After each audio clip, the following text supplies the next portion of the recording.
आप सभी को मेरा नमस्कार। मेरा नाम रानी नागर है। मैं एक आईएएस अधिकारी हूँ तथा वर्तमान में हरियाणा सरकार पशुपालन विभाग में अतिरिक्त सचिव के पद पर तैनात हूँ। यह पदभार मैंने 9 मई 2018 से ग्रहण किया है। मैंने अपने फेसबुक अकाउंट पर एक ईमेल शेयर की है। उसमें मेरे साथ पिछले लगभग 3 वर्षों में जो मेरा शोषण किया जा रहा है उस बारे में मैंने विस्तृत वर्णन किया है। मेरा आप सभी से यह अनुरोध है कि कृपया आप अपने कीमती समय में से थोड़ा समय निकालकर उसे पढ़ें तथा उसके बारे में जानकारी प्राप्त करें। इसके अतिरिक्त भी मेरे साथ जो दुर्व्यवहार होता रहा, जो घटनाएं होती रहीं, उसके बारे में मैं अपनी सोशल मीडिया साइट्स पर पोस्ट करती रही हूँ। मैंने चंडीगढ़ में पशुपालन विभाग में पदभार ग्रहण किया 9 मई 2018। तभी से मेरे उच्च अधिकारी माननीय सुनील के गुलाटी जी, जो एक आईएएस अधिकारी हैं, अतिरिक्त मुख्य सचिव पद पर तैनात हैं पशुपालन विभाग में, उनका व्यवहार मेरे प्रति बहुत ही अमर्यादापूर्ण एवं अनैतिक रहा है। उन्होंने मुझे डराया, धमकाया और मेरा यौन उत्पीड़न किया है। इसी तरह की घटनाएं मेरे साथ पहले भी होती रही हैं। मैं अम्बाला में पोस्टेड थी जब भी मेरे साथ यौन शोषण करने की कोशिश की गई और इस तरह की हरकतें की गई जो यौन शोषण के अंतर्गत आती हैं। इसके अतिरिक्त मैं अपने उच्च अधिकारियों को समय समय पर यह सूचना देती रही हूँ कि मेरे साथ क्या दुर्व्यवहार हो रहा है या मेरा क्या शोषण हो रहा है।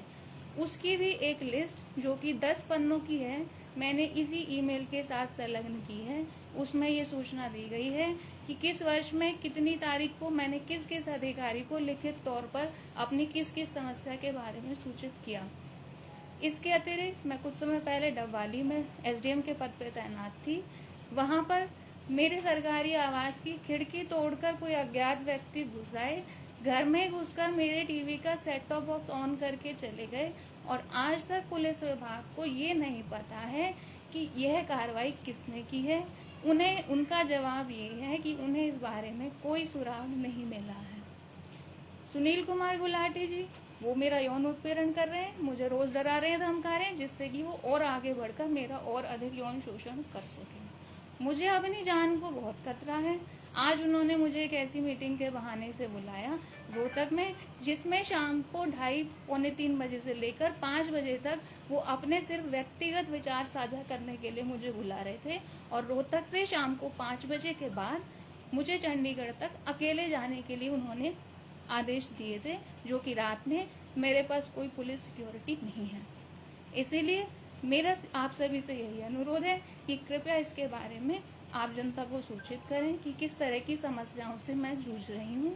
और मेरा आप सभी को हार्दिक आभार है कि आप सभी ने मेरी समस्या सुनी, अपने कीमती समय से समय निकाला और आप यहाँ पर आए और आपने मेरी बात मुझे जनता तक रखने का एक माध्यम उपलब्ध कराया। पुलिस में कंप्लेंट दी और पुलिस में कभी आपने एफआईआर तो नहीं करा? देखिए, मैंने एफआईआर बहुत दर्ज कराई हैं। जो घटनाएं मेरे साथ होती रही हैं, अम्बाला में हुई, कोसली में हुई, कोसली में भी मेरे साथ अभद्रता हुई थी, उसका कोर्ट केस भी चल रहा है, मैंने गवाही भी दी है और वो मामला विचाराधीन है अभी माननीय न्यायालय में। डबवाली में मेरे साथ जो हुआ है, मैंने उसकी भी एफआईआर दर्ज कराई है और इसमें नवीनतम घटना जब माननीय सुनील कुमार गुलाटी जी ने मेरी कुर्सी में धक्का मारा, मुझे अपनी सीट की तरफ बुलाया, वो 6 जून 2018 की है। उसके बाद 2 ही दिन निकले हैं और मुझे 8 तारीख को आदेश मिल गया था कि आप रोहतक पहुंचिएगा और इस तरह से रात में आपको अकेले सफर करना है। तो इसीलिए मैं उसमें घबराई हुई थी। मुझे अपनी सुरक्षा के लिए ये बेहतर लगा कि पहले मैं इस बात को ओपन कर दूं और साथ में अपनी कानूनी कार्रवाई में छोड़ूंगी नहीं, उसमें मैं पुलिस की कार्रवाई भी करूंगी और माननीय न्यायालय की कार्रवाई भी करूंगी। मैम, आप खुद एक आईएएस ऑफिसर और जिस तरह से आपने अपने सीनियर्स के बारे में बताया, क्या वाकई आईएएस लोगों में इस तरह की घटनाएं होती हैं और भी महिलाएं जो आईएएस महिलाएं हैं उनके साथ भी इस तरह का यौन शोषण या इस तरह की बदतमीजियां हुई हैं? देखिए, मेरे साथ हो रही है।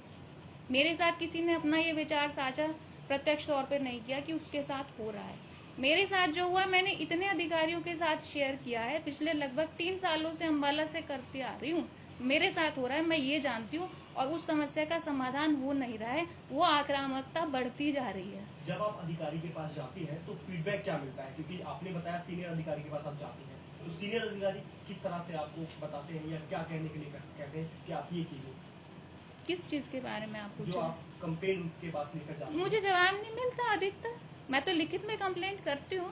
मेरे पास आप ये बात आगे पता चलेगी, हम न्यायालय में जाएंगे कि जितनी मैंने कंप्लेंट करी उस लिस्ट में मैंने ये लिस्ट न्यायालय में भी जमा करी है। कम से कम विभाग की तरफ से जवाब पता लगे इनमें से कितनी चिट्ठियों का मुझे कोई जवाब भी दिया गया। समाधान हुआ या ना हुआ वो एक बात की बात है। क्या उन आपने इस बारे में आपने इस डीजीपी बारे- और मुख्यमंत्री से बात किया? किससे? चीफ मिनिस्टर ऑफिस को कोई शिकायत की है? मुख्यमंत्री और मैंने लिखित में बहुत शिकायतें भेजी हैं और मौखिक तौर पे या मिलकर मैंने कभी बात नहीं की है। जिन अधिकारियों से आप मिली, क्या उन अधिकारियों के किसी के नाम आप बताना चाहेंगे? जिन अधिकारियों से आपने अपनी कंप्लेन उनके सामने मैंने लिखित में भेजी है, आप मेरी ईमेल पढ़िए, उसमें 10 पन्नों की शीट में यही लिखा हुआ है किस समस्या के संबंध में किस अधिकारी की ईमेल आईडी पर मैंने ईमेल के माध्यम से शिकायत करी है। 3 साल आपने बताया, लगभग 3 साल।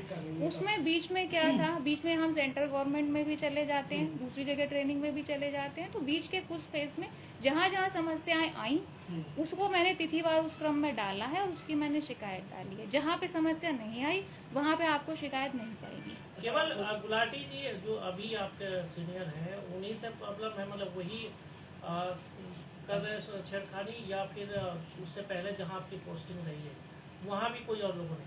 देखिए, मेरे साथ छेड़खानी अम्बाला से चल रही है, लेकिन गुलाटी जी के साथ मेरी पहली ड्यूटी जो लगी है वो 9 मई 2018 से लगी है। तो उससे पहले के जो लोग थे, जब मेरा यौन शोषण हुआ और जिन अधिकारियों ने उन पर कार्रवाई नहीं करी वो भी उसमें शामिल थे। अम्बाला में कौन लोग थे आरोपी? अम्बाला में आपने मेरी मेल अगर ना पढ़ पाई हो तो मैं बता देती हूँ। माननीय मुख्यमंत्री का दरबार लगा हुआ था, अक्टूबर 2015 की बात है, और वहाँ पर उस वक्त अम्बाला पुलिस कमिश्नरेट सिस्टम के commissioner of police Shri OP Singh ji, IPS अधिकारी, हरियाणा 92 बैच, उन्होंने मेरे साथ अभद्र इशारे किए। वो स्टेज पर सामने बैठे हुए थे, मैं ऑडियंस में फर्स्ट रो में बैठी हुई थी।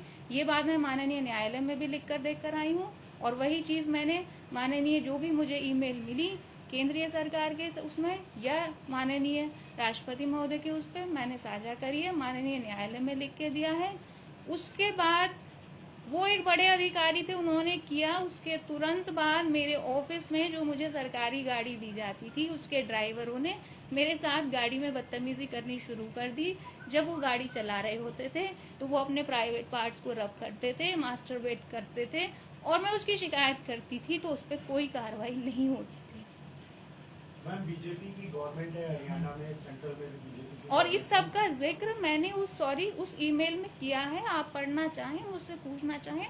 मैं इस समस्या को जब 3 साल झेल सकती हूँ तो मैं उसकी लड़ाई आगे कानून की और न्यायालय की मैं लड़ाई लड़ूंगी। फिर आपने थाने में जाके एफआईआर क्यों नहीं कराई किस चीज की? इन्हीं सब घटनाओं की? देखिए, मैंने जहाँ जहाँ हुई है थाने में एफआईआर कराई। उस वक्त मैं एक ट्रेनी थी, उस वक्त मेरी ट्रेनिंग पे गई हुई थी मैं अम्बाला। कोई मैं एसडीएम नहीं थी, कोई मेरी पावर नहीं थी। एक बच्चा जिसकी अभी तक ट्रेनिंग पर पूरी होके कोई उसे सीट भी नहीं मिली है, वो एक ऐसा ट्रेनी वहां पे गया है। आपको लगता है कि और एक पुलिस का कमिश्नर ऑफ पुलिस बैठ के उसके साथ अभद्रता कर रहा है, और एक लड़की, क्या आप उम्मीद करते हो कि उस समय मैं सोचूंगी मुझे पुलिस से न्याय मिल जाएगा?